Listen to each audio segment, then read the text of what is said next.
موسیٰ علیہ السلام نے فرمایا کہ ذلت بھی پہنچے گی دنیا کی زندگی میں، اور آخرت کا عذاب تو اس کے علاوہ ہے، یہ دنیا کی سزا ہے۔ وَكَذَلِكَ نَجْزِي الْمُفْتَرِينَ، اللہ تعالیٰ فرماتے ہیں کہ بہتان باندھنے والوں کو، جھوٹ گھڑنے والوں کو ہم اسی طرح سزا دیتے ہیں۔ وَالَّذِينَ عَمِلُوا السَّيِّئَاتِ ثُمَّ تَابُوا مِن بَعْدِهَا وَآمَنُوا، اور یہاں پہ ان لوگوں کا تذکرہ ہے جو ان منافقین کی باتوں میں آ کر انہوں نے بھی بچڑے کی حمایت کرنی شروع کر دی، لیکن بعد میں ان کو سمجھ آ گئی کہ یہ بہت غلط ہوا ہے ہم سے۔ پیچھے بھی ہم نے یہ پڑھا ہے نا کہ جہاں پہ وہ میں نے آپ کو بتایا تھا کہ محاورہ ہے، قالوا آیت نمبر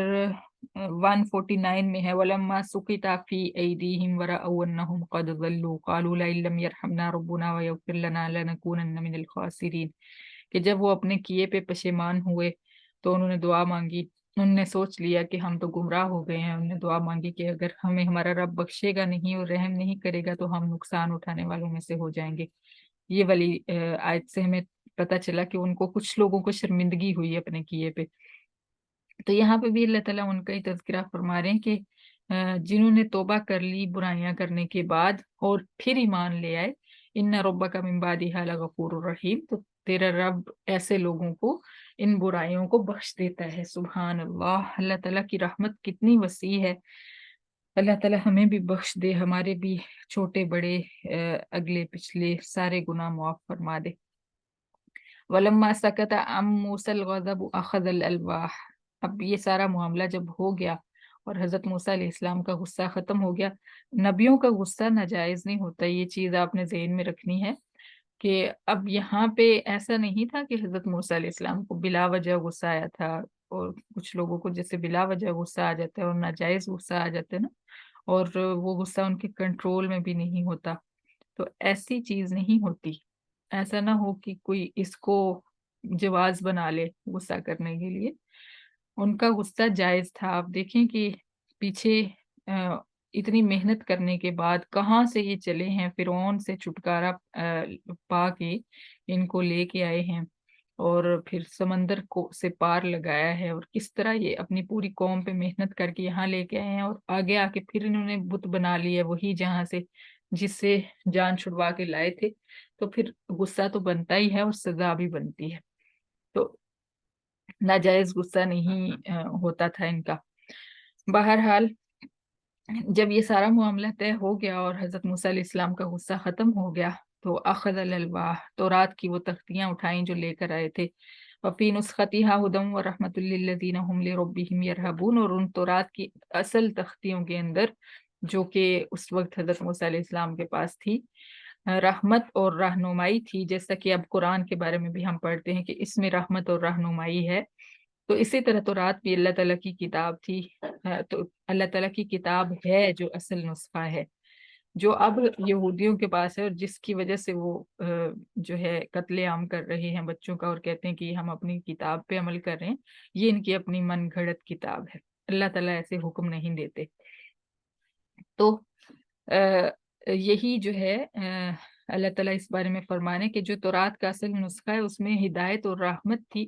للذین ہم لربہم یرہبون، ان لوگوں کے لیے جو اپنے رب سے ڈرتے تھے۔ ٹھیک ہے، تو جو اللہ تعالیٰ سے ڈر ڈر کر زندگی گزارتا ہے اس کے لیے رحمت اور ہدایت اس کو ملتی ہے، وہی اللہ تعالیٰ کی رحمت کا مستحق ہوتا ہے اور وہی ہدایت یافتہ بھی ہوتا ہے۔ اور جو شخص کہے کہ مجھے آزادانہ زندگی گزارنی ہے، مجھے کوئی کچھ کہے نہیں، جب لوگوں کو آپ بتانے لگتے ہیں نا جہنم کے بارے میں یا موت کے بارے میں، تو کہتے ہیں نہیں نہیں ہمیں نہ ڈراؤ، ہم نہیں یہ سنتے، ہمیں ہمارے ساتھ ایسی باتیں مت کیا کرو،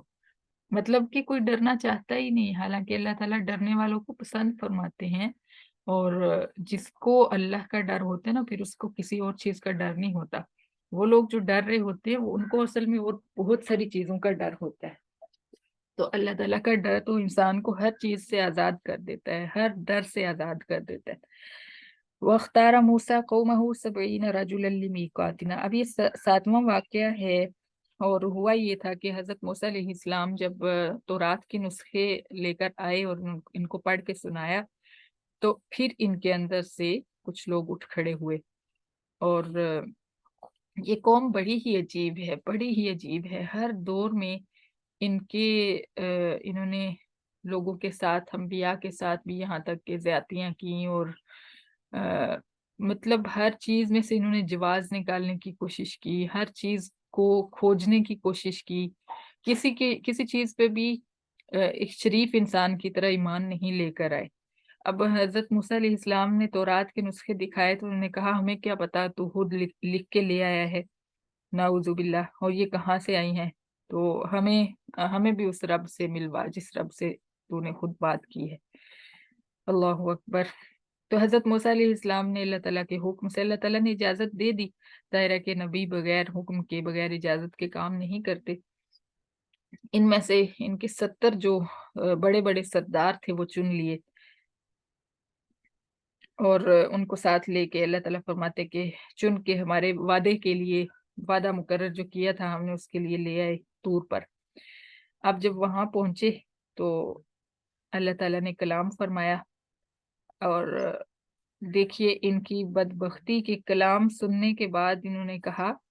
کہ ہمیں کیا پتہ یہ کون بول رہا ہے، ہمیں رب سامنے نظر آئے گا تو ہم بات مانیں گے۔ اب وہی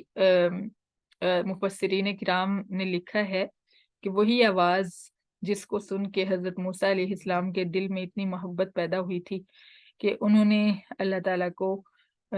دیکھنے کی خواہش کی، یعنی ادھر آواز کا کیا اثر ہوا